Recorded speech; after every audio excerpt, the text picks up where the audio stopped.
Hello, good morning, good afternoon, or good evening, wherever you are on this beautiful planet of ours. Welcome to Sustainability in Your Ear.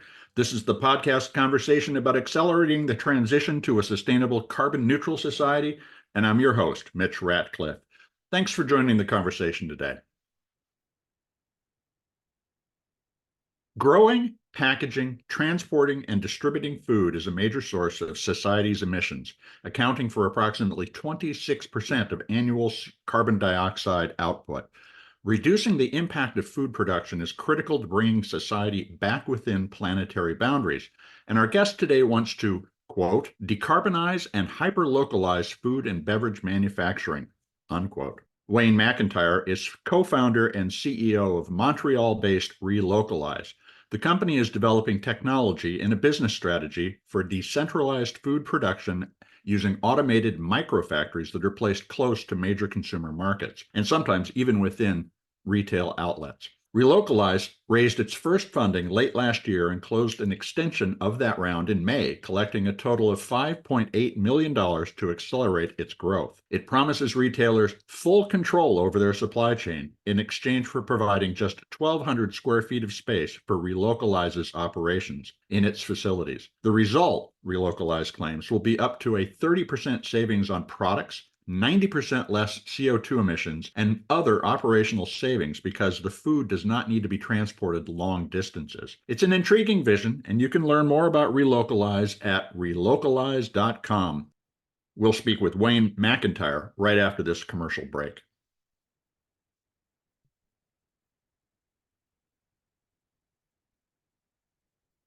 Welcome to the show, Wayne. How you doing today? Doing great, Mitch. Thank you for the invitation to be here. Well, thanks for joining us. Now, we're speaking to you from Montreal. That's where Relocalize is headquartered. How are things in Montreal? How's the weather this summer? Well, it's good ice weather today. Bright, sunny, about 85 degrees. So couldn't ask for better.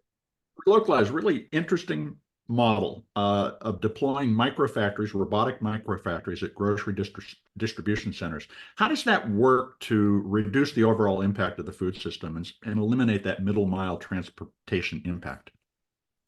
If you think about how manufactured foods are typically made, you've got large centralized factories. So if we think about, say, a bottling plant for, say, a Coca-Cola or a Pepsi, in Canada, for example, they only have 4 bottling plants for Coca-Cola.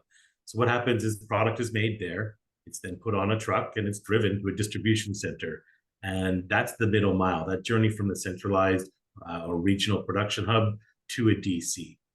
And not surprisingly, there's a heck of a lot of carbon, food miles, and cost associated with that journey. So what Relocalize is all about is about building autonomous factories that you can put at the distribution center. Mm-hmm. It's about 5% of the scale of a full-scale plant. And by putting them right at that DC, you can actually get rid of the truck completely. So if you think about the value chain or for manufactured foods, everything upstream of the retailer, when we're talking about a grocer who controls their own DC, is collapsed, put right there at the DC. And that means you can completely remove that middle mile link. Well, nevertheless, stuff still needs to be brought there. And I can see how the redistribution step takes out an immense amount of mileage. Mm-hmm. When you talk about reducing the overall impact of the carbon emissions, are you factoring in the delivery of all those materials, those raw materials that are going to be processed? Absolutely. It's very good question, Mitch. This works really well for products where you have a simple input supply chain. Okay. Right? So you make your, if there's packaging, it's made on site, right? Mm-hmm. If it's a product like water, so we focus primarily on products made of water. That's our focus for a few good reasons. One, it comes out of every tap in every building in North America, so it's readily available. And when you talk about products made of water, ice very simply is water. So it's water, energy plus packaging. Right? So that's a very simple input supply chain. When you talk about a beverage, it's concentrate or powder plus water plus packaging. And I think for products such as that, the simple input supply chain means you're really eliminating the vast majority of all logistics required, because that input supply chain is so simple. When you have a product that is complicated, what will happen is, unfortunately, you may solve a distribution supply chain problem and create an input supply chain problem. So this is definitely not something that would work for everything. Okay, so that was one of my questions is we think about a 1,200 square foot facility, and essentially it's a container with robots inside. Mm-hmm. It's hard to imagine how you could do a full range of foods, but I can see where if you focus on these particular categories, that makes a lot of sense. Now, your current project is ice, which Mm-hmm. makes sense. It's also the foundation for a cold chain. What are your plans to expand into other forms of food or beverages in particular, as you mentioned? We see an opportunity for anything made of water, really. And so, ice is one, beverage is another. A tomato is also mostly water. It's energy, Hmm. right? It's nutrients and it's water and seeds. So these are all very simple input supply chain products made of water. The challenge with the vertical farming end of the spectrum is, can you put enough throughput Yeah. uh, through a microfactory or production facility to justify the investment in robotics and automation? And unfortunately, today, where we're not internalizing externalities, Yeah. it's very difficult to make an economic case for that. I do believe and hope that that will change over time. So it could work all the way to the vertical farming end of the spectrum, hyper-localized and production like that at DCs. But for now, where it really works, where the economics work today, are packaged ice and beverage. So we're laser focused on packaged ice. This, believe it or not, is a multi-billion-dollar market just in North America. It's a huge opportunity for us in the hundreds of millions, if not billions, of revenue just on packaged ice. So we'll stay focused there for the primary reason that we want to prove the model. We want to get retailers to buy in. We want to get customers to buy in. We want to prove, hey, it is possible to be better, greener, and cheaper, and then build on that foundation of business model strength to move into other categories, such as beverage, which is a multi-trillion-dollar market when you look at it globally. Now, as you say, starting green and improving the green model is critical. How are you setting up to measure the efficiencies you're creating, and particularly reductions in environmental impact? Right now, most of our modeling is internal. So we've done pretty much we focus, of course, on transportation carbon footprint. And that's an important source of additionality. And there's a huge opportunity there. It's very easy to measure, right? We understand the energy consumed by cold chain. We understand the energy consumed by trucks. That's an easy place to start. But right now, internally, we're expanding beyond that to the other aspects of cold chain. So if you think about it, for example, because we produce on demand on site, you don't need a cold storage warehouse. Mm-hmm. Now there's an energy and carbon reduction there. But what many people don't realize is when you're talking about cold chain, a lot of the greenhouse gas impact is actually leaks of refrigerant. Yeah.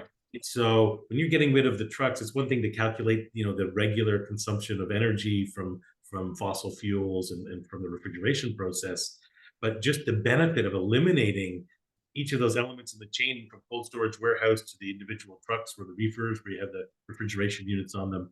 There's a huge benefit even just from eliminating refrigerant leaks. So this is where this is the expanded modeling. It's more complicated. Right now we do it internally. However, we will be working, we haven't announced it yet, but a large management consultancy is actually supporting us with a pro bono project where they will be doing some advanced modeling for us. We'll be benefiting for some real, globally well-known and experts in the field of transportation logistics. As well, we'll be working with other consultants who really specialize in this field, because it's critically important to us as a purpose-driven company that we don't just do our own numbers, that we have external third-party validation, because Sure. At the end of the day, we want other people to learn from what we're doing. We want retailers to celebrate their successes and then want to invest more in hyper-local solutions in the future, because they've got strong data backing.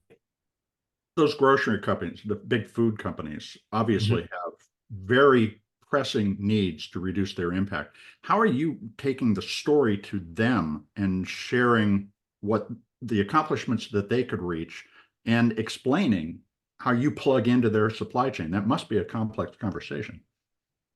It is, and it's an important conversation for them as well, because they feel the pressure for consumers, right, Mhm. for more sustainable solutions. At the same time, the message they're getting from the market today is we don't want to pay more for it.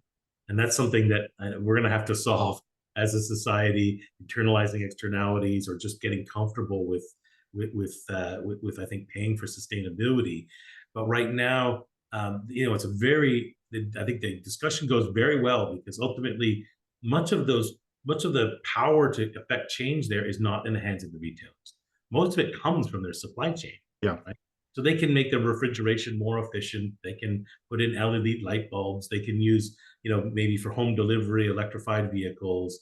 But really, much of the footprint in our food system is controlled by the supply chain, the suppliers, people like us, right? I think what really gets them excited is we're giving them an opportunity by taking that value chain, collapsing it, and bringing it to their distribution center, leveraging the infrastructure they already have there rather than building new infrastructure. Mhm. Um, I think what excites them is it puts them in the driver's seat in partnership with us. They're taking control of their supply chain and taking control of their carbon emissions. So it's an exciting opportunity for what we hear from grocers to be able to actually affect change directly at that level. Well, and what's going on is a broad range of innovation across different layers of the distribution system and the food production Mhm. system. You've mentioned vertical farming and direct-to-home delivery just in the past few minutes. Are you thinking and talking with other innovators about how to essentially modularize and create new combinations of production and distribution capacity within the economy? Mhm. That clearly seems like an opportunity both to be a thought leader and to drive major projects. Absolutely. This is a huge problem when we think about the more than 3 gigatons of carbon equivalent emissions each and every year that come from that Mhm. supply chain piece of our food system, retailing, distribution, production, processing. Clearly, Relocalize isn't solving this problem. And so it's going to take a network. And we deal with, just last week, spent quite a bit of time with a company that's doing last mile delivery with very small autonomous vehicles, for example. And when you combine what we're doing, hyper localizing at DCs, and then you can work with other innovators who are handling that last mile problem together, that's really where you affect massive change because we can't and packaging is a huge one. Right? Packaging is just a massive problem. We have plastic in our products and we can't stand it. Yeah. And we have to be working with innovators in circular packaging in order for us to affect change there as well. So we're constantly in touch with other innovators, and I'm really optimistic about what's coming and what's possible over the next 5 to 10 years. Well, packaging alone it could make Mhm. a vast difference. And the number of times that something is wrapped in film, unwrapped during the distribution process now is incredible. It produces so much waste. But could we actually have less packaging because you're producing something so close to the consumer?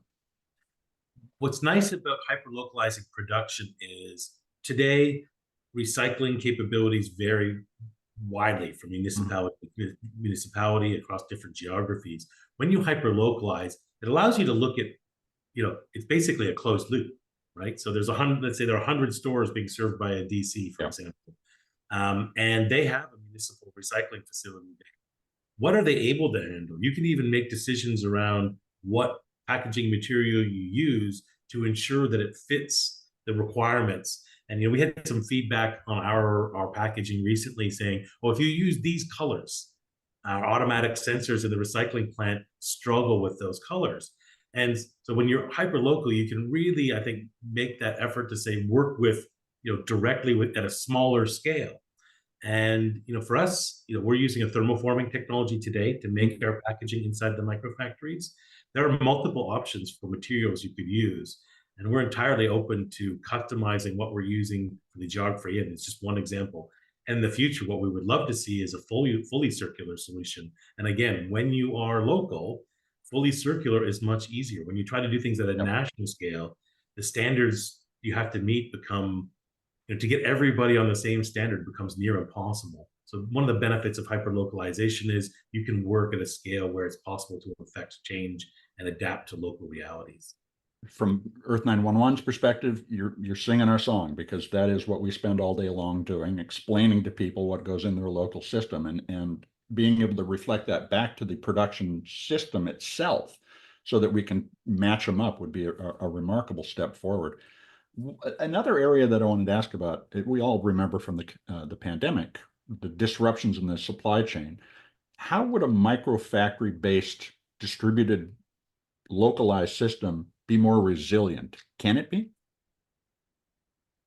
When you think about a microfactory, we don't really think about them as individual factories. We Mm-hmm. actually think about them as a network of production.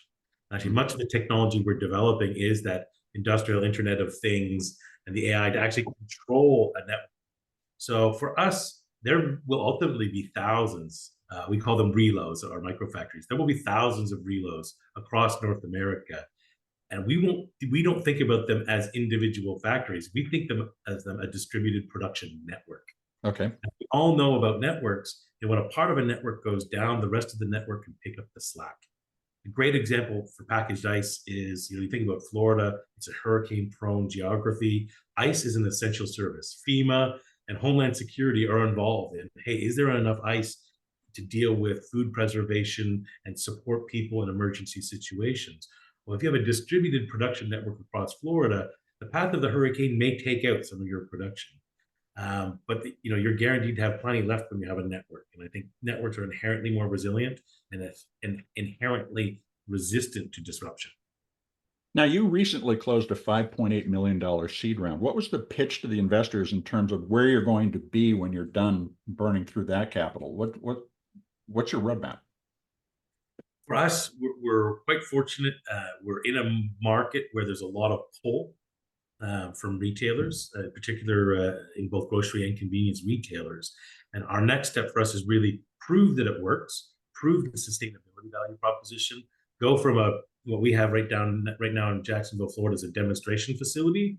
We'll be delivering at the end of this year a full scale true microfactory, showing that, hey, we can deliver the throughput reliably, economically, and deliver that carbon reduction we were looking for. And that allows us to essentially get to scale. And we expect after through 2024 and 2025 to be deploying several microfactories that are doing this. 2026 is where we see that big ramp up where, okay, look, it's now a no-brainer. It's better, it's cheaper, it's greener. And frankly, this is what everybody wants. It's the easiest sales pitch ever. Now it's really about how do we scale production? How do we actually get that network out there as quickly as possible and then move on to other types of products to expand that network? There's a lot to unpack. This is a great conversation. We're going to be right back after this quick commercial break.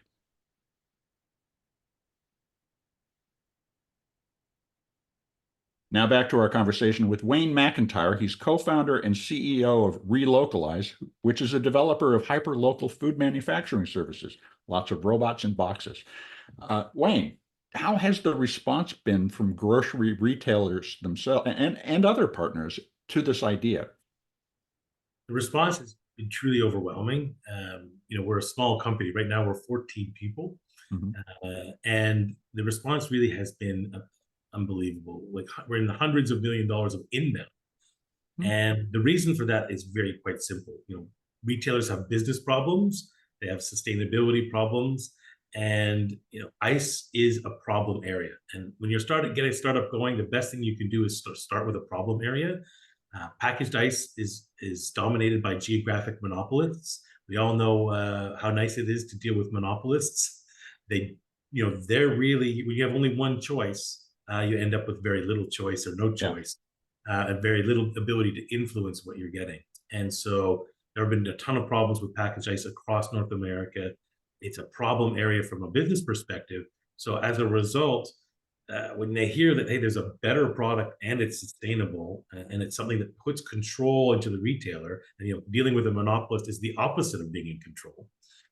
It's really it's an overwhelming response. So it's frankly the easiest sales pitch I've ever had to do in my 20+ year career in tech, which is great. Our challenges really are more on how do we deliver on all that demand from the market right now. So what advancements in automation and other technologies are going to be critical to actually scaling up that ramp that you described in the 2026 timeframe? One of the big challenges in decentralization is efficiency, right? We all have this dogma: centralization is better, Mhm. centralization is better. What we have discovered is, at least in certain areas, such as packaged ice and foods made of water, decentralization can actually be more capital efficient. So we can have a small micro factory at a distribution center. And you know what? Our production capital is actually a little bit less efficient. But we Mhm. have buildings, we have no trucks, we have no parking lots, we have no, and so the overall capital efficiency is much higher. So that's, one of the dogmas in centralization is it's always more efficient. The Yeah. other part of centralization where efficiency comes from is centralization of labor. And in our case, we actually still have we're creating a ton of interesting jobs. But you think about just about how you'd fly a drone from a distance, for example. Our micro factories are autonomous, and when they need to be driven, they're also driven from a distance. So we can Mhm. still bring people together and centralize them either virtually with tools like Zoom that we're on right now, and an advanced control system, and in some cases by putting them physically together. But they don't actually have to be at the micro factory site. And this Right. is where autonomy comes in. Autonomy is something that we hear at automation all the time. And I think many people think that factories, automation equals autonomy. That is not the case. And this is where a lot of our technology development happens, is bringing autonomy to manufacturing. And the reality right now is, whether it's a robot, a packaging machine, or any other piece of automation equipment, there's a person there to manage it, because that's just the way factories are run today. And we're making that step forward where we go from automated to autonomous, and that's a big step forward. There's a ton of technology that goes into that, mostly software, and of course AI plays an important role as well. You brought up labor already. So, what kind of impact, economic and social impact, do you see a micro factory having within a community? How many jobs does one of these things create? The microfactory creates jobs in, there's local jobs, of course. You need to have these things supervised. So there will be a team of support folks that will not be on site each and every day, but will be supporting a network of them. And these are robotics technician, advanced manufacturing jobs. So these are really great jobs. The other jobs come from the monitoring and control. And so this is really, again, you'll still have factory workers, but they're working in front of a computer terminal. Mhm. And so we see some jobs probably going away, and these are the ones that are actually tough to fill, the trucking jobs. For example, there's a trucker shortage right now. Yeah. And so I don't think we're going to be hurting anyone, because there's so much demand for truckers at this time. However, we're creating these new jobs where, okay, I don't know what we're even going to call it. But it's like that drone pilot. You're the pilot for these micro factories from a distance. And these are well-paying technology jobs that we can be creating in local communities. And they really, in this day and age of technology, can be located anywhere at that point. But we see them being located in North America. We really have a vision for the jobs staying here, these new jobs that we create. I think a lot of people will like hearing that. As I think about what you're describing, and the modularity of the system that you're creating, a more complex localized distribution point is going to have a collection of those microfactories. And as I as I think about it, it doesn't sound like the basis for the food distribution system that we have today, right? I mean, it's a more tailor-made to potentially on-demand kinds of shopping and so forth. Have you thought about how to partner with a direct-to-consumer company, and not to go against your customers, but take your customers out of the sequence potentially, or give them another level of service they can offer to their consumer? And we're really relying on our retail partners, I think, to develop that. And they are all looking at strategies for that. They want to go direct to the consumer as well. And there's a great opportunity for efficiency there as well. So if we think about, well, it hasn't been announced yet, but we are looking at working with a top 10 retailer, a new one, hopefully Mhm. announcing in the coming weeks or months. But a big part of what we're doing with them is actually producing close to the fulfillment center, and then they do have direct delivery from that point of view. So that's where we Okay. really pioneer what we call the one-step journey for food. So distribution, fulfillment, manufacturing, production all happens in one place. and now you have ideally an electrified direct-to-consumer delivery vehicle bringing that product to the customers. What that does is, one, it means that we're not making individual trips to stores, Right. right? And so it takes that last mile delivery and makes it more efficient as well. That's what we really get excited about when we talk about a food system that is efficient. I think that direct to consumer, one-step journey for food from production through to consumption is what gets us really pumped, because that's about as efficient as it can possibly get. So what percentage of the food supply chain do you think can be localized efficiently? Great question. There's a lot that we can do when we're talking about, say, I think two ways to think about it. Number of products, for example, or the number of trucks. What I like about focusing on products made of water is these trucks are mostly empty. So you're having a disproportionate impact. And when I say they're empty, it's they're weight limited. So in other words, you hit your weight really early, and now there's an empty truck around you, right? There's another side to expensive trucking too, which is called high cube fill, which means high volume products. So now your space is full, say potato chip, but you know what? There's so much weight that could be on that vehicle. Mm-hmm. And I think I don't have a number for you, to be frank, Mitch. Okay. But when we think about it, it's how do we make, we focus on those products where they have a disproportionate impact on trucking efficiency, mm-hmm. and an outside impact on trucking efficiency because they're heavy or high volume. We focus on those products. We basically make the whole distribution process more efficient. Right? So if you could put chips and ice together, for example, that's way more efficient than what happens today, where often ice is traveling by itself on a mostly empty truck from a volume perspective. Well, and from a monitoring perspective, that's relatively easy to solve now with visual computing and so forth. As I think about how Costco or Walmart scaled, they would do an analysis of a market and say, if we put a store right here, we're within a given number. I think it usually is around 100,000 consumers that we're trying to drive into the store on a regular basis. Is there an optimal placement of microfactories? Have you started to explore how to map the future of your distribution network and your production network? We have, and we're fortunate. We're piggybacking on something that it really already exists. Distribution centers are already organized in that way, right? So, if we think of a typical distribution center, let's say it's serving 100. There are different distribution models, but let's say an average one might be serving 100 to 150 grocery stores, for example. It's been put in a place that is optimal for that 100 to 150 stores, and so we're essentially piggybacking on that existing infrastructure that ideally is already optimal. And so for us, we look at essentially any distribution center that in our retail food ecosystem is a good place for a micro factory, because they're already sized to fit that number of stores, right?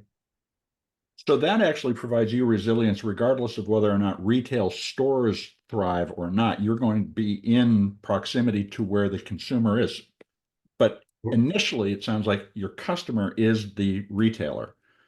Do you imagine an environment in which the consumer is your customer? We're laser focused on helping retailers succeed. Okay. And the reason for that right now is, customers, want a basket of goods.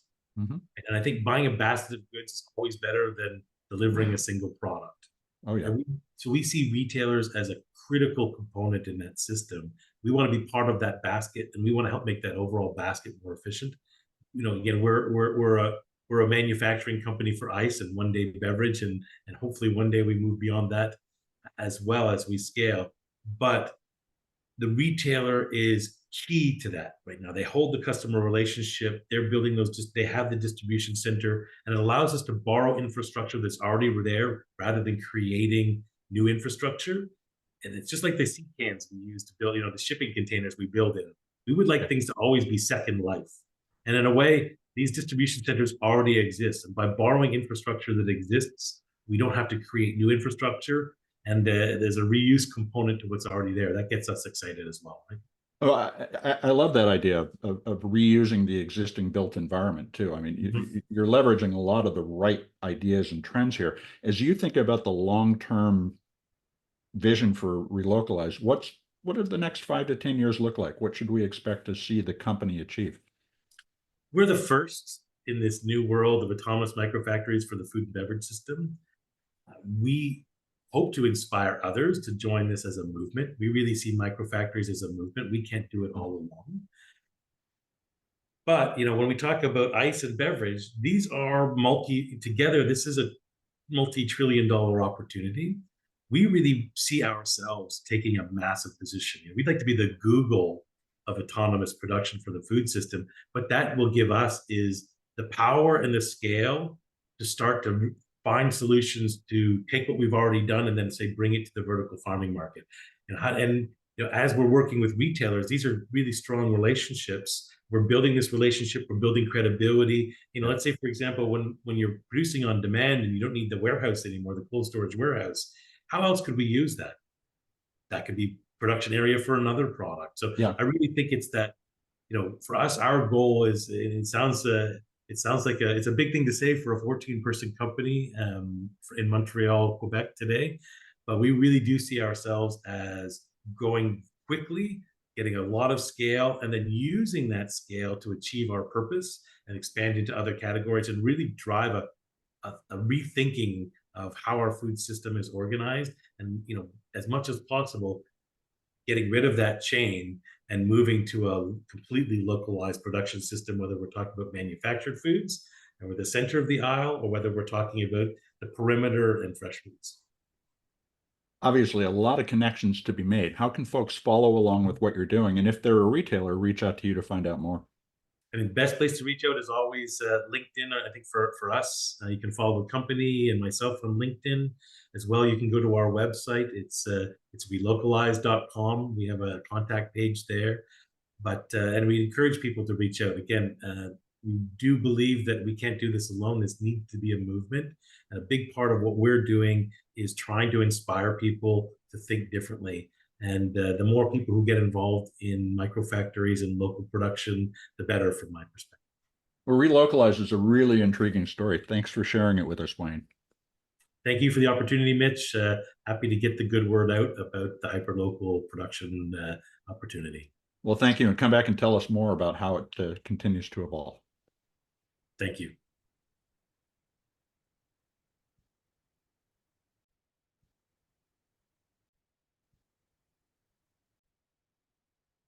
That was my conversation with Wayne McIntyre, co-founder and CEO of Relocalize, which is pioneering the hyper-local food and beverage production infrastructure. You can learn more about the company at relocalize.com. Relocalize is all one word, no space, no dash. Relocalize.com. In reimagining the network of production, as Wayne described it, requires balancing the familiar with the fantastic. We're locked into the existing system. That system is well defended by incumbents, and new components are met by those incumbents like infections in a body. They'll fight change as often as they'll embrace it, but those who can embrace change completely disrupt the old model. And it sounds like Relocalize is getting subtraction there. Now, of course, it's easy to describe that, but very hard to do. You start from a modular approach, breaking the production system down into its component parts, as Relocalize has done with ice production and soon beverage production and packaging.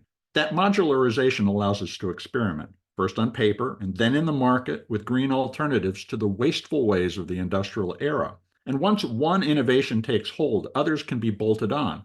So, as Wayne suggested, it's possible to start thinking about the modular elements of the food production system as recombinable elements.